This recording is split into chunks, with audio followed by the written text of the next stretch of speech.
Vous avez vu un grand spectacle? On en a un plus grand encore. Luc Lavoie. Écoute, j'ai tellement ri.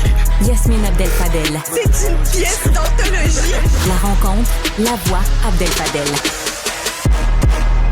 Luc, j'aimerais qu'on vienne aujourd'hui sur un mariage là, assez particulier entre la Russie et la Chine. Oui, qui est en train de devenir le nouveau pôle d'une superpuissance. C'est à l'heure actuelle. Est-ce qu'on devrait s'inquiéter?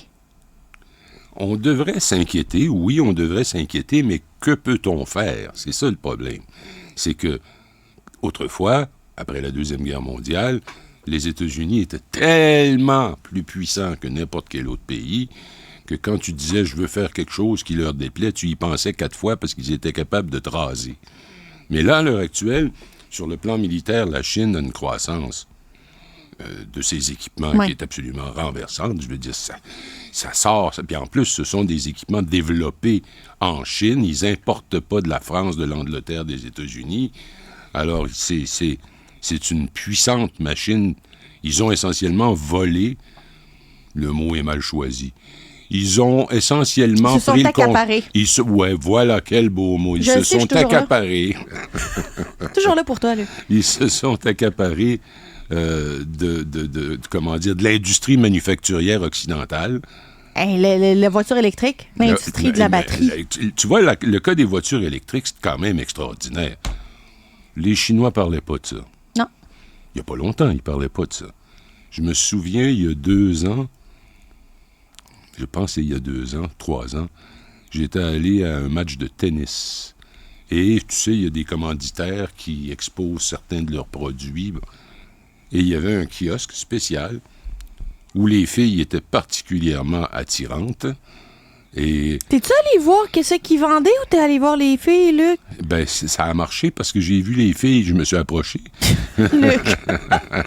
Oui, qu'est-ce qu'ils vendaient, un char? Mais il y avait une Polestar. J'avais jamais entendu une Polestar. J'ai pas entendu ça. J'ai entendu il y avait une porn star. C'est toi qui as ben dépensé. Il y avait des belles filles, il y avait une porn star. Alors tu t'approchais, puis tu voyais cette voiture-là, elle était blanche, elle était flamboyante, elle était magnifique. Ouais. Puis là tu posais il n'y avait aucun dépliant, il n'y avait rien. Tu avais ça avec le logo. Et j'ai noté que dans les mois qui ont suivi, on a commencé à avoir des publicités de type branding, basic branding.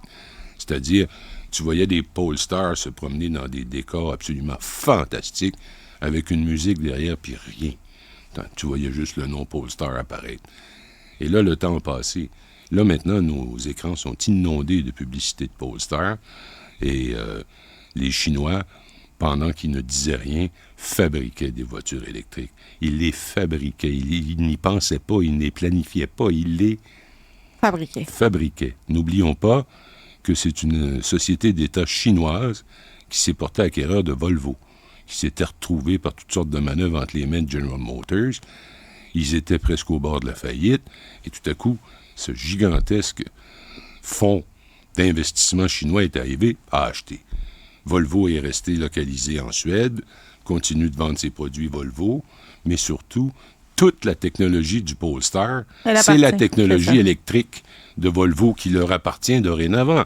Alors, ce qu'on voit là, et on va le voir en accéléré, ça va devenir incroyable dans les prochains mois, c'est que les dizaines et les dizaines et les dizaines de milliers de véhicules Polestar qui sont comme en entrepôt en Chine vont commencer à se déverser sur l'Europe et sur l'Amérique. Ils vont arriver avec des prix qui vont casser Tesla. Ils vont... Qu'est-ce que ça veut dire pour l'industrie automobile ici en Amérique du Nord? Est-ce que ça, on voit beaucoup les États-Unis ont investi énormément, le Canada, notamment en Ontario. Est-ce qu'on va assister à une espèce de dumping de produits chinois, de voitures chinoises? Oui.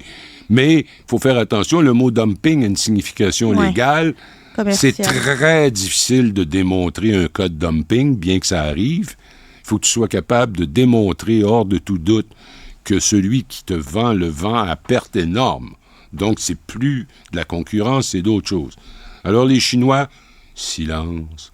Tout à coup, Tesla va prendre le bord, puis vous allez voir Polestar et ses plus petites composantes arriver sur le marché.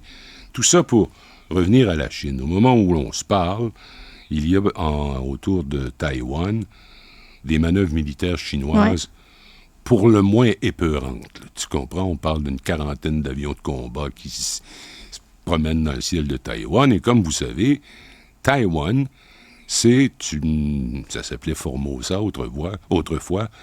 La Chine populaire réclame la souveraineté sur Taïwan, sur cette île.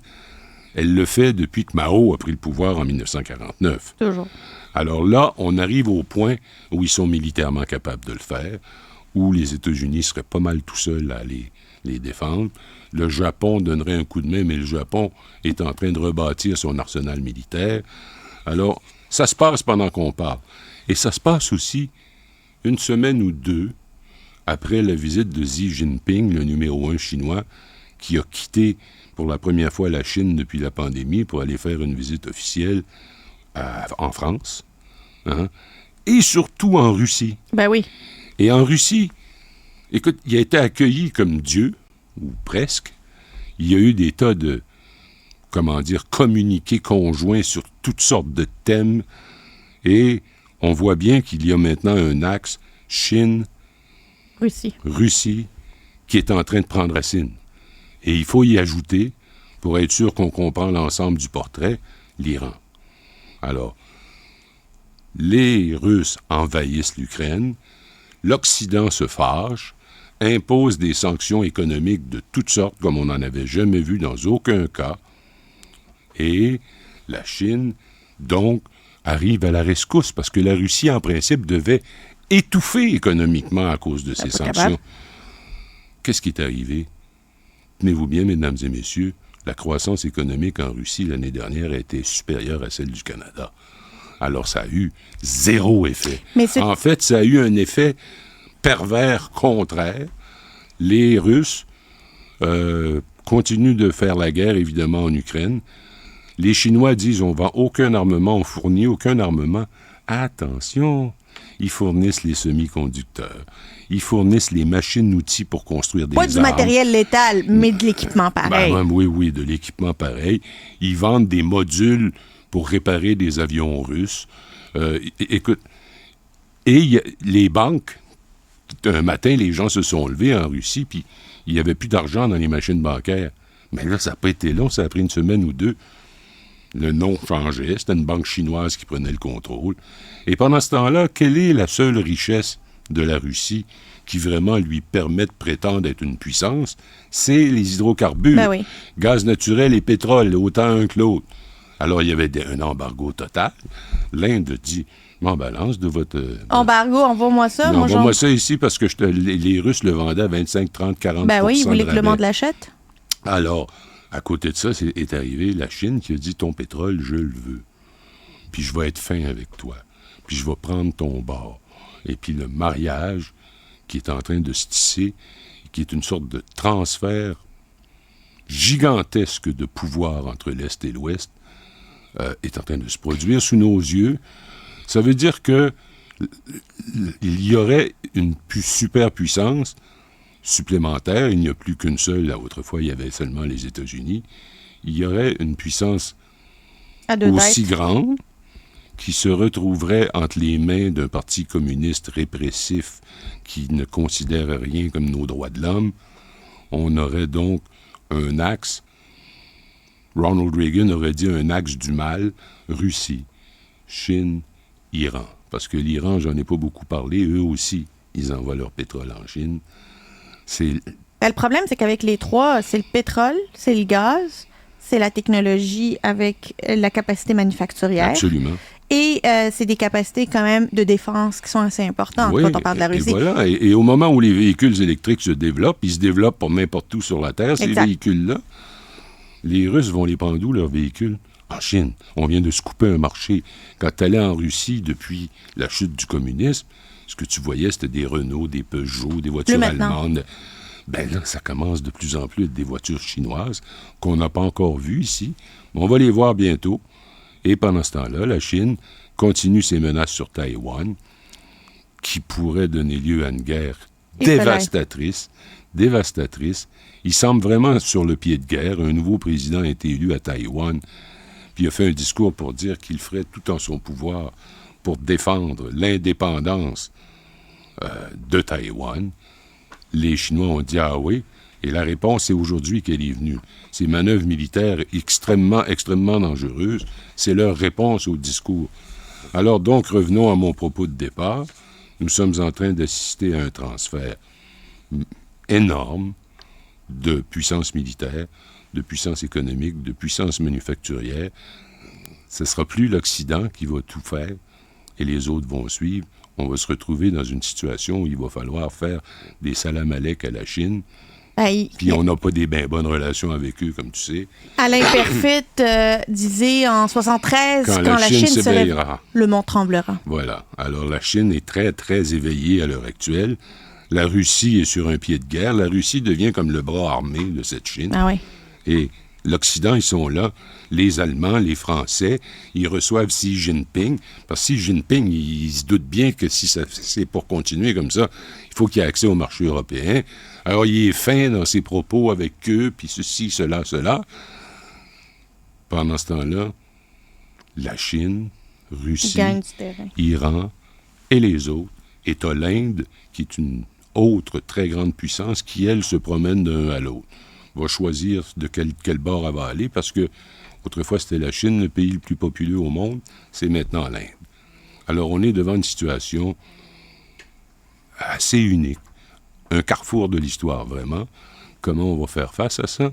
L'idée qu'on enverrait les forces américaines, comme on faisait autrefois, qui étaient tellement puissantes. Envoie donc les forces américaines dans ce coin-là. Maintenant, ça va être une guerre catastrophique. Et les États-Unis ne peuvent pas se permettre de contribuer à une autre guerre, soutenir une autre guerre. Non, ils peuvent pas. Puis les Chinois le savent. Eux autres, les Chinois, la beauté de leur affaire dans leur histoire, c'est que ils n'ont jamais fait la guerre depuis qu'ils sont devenus une république populaire indépendante en 1949.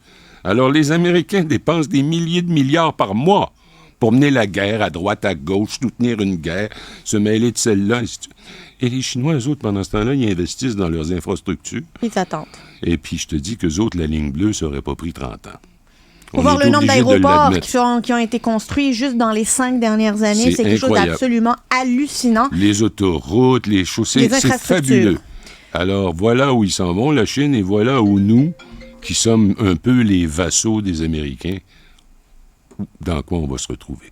Nous, personnellement, moins nos enfants vont être face à ça. Luc Lavoie, toujours un plaisir. Merci.